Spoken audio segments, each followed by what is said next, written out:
5 friends who love animals. I have 4 good friends. I have 表示我有，主非单三表示有，我们要用 have。那如果这里边换作 he、she 这样的单数第三人称，我们要用 has。They are Bob, Sarah, Susan, and Jack.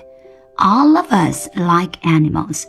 Of 介词遇到人称代词时要加宾格。Bob thinks the dog is the most honest animal, so he likes dogs. Like 后边要加可数名词时要加复数形式。Sarah's favorite animal is a cat because the cat is very beautiful.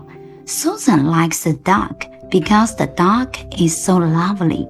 Jack likes the elephant because it's so strong.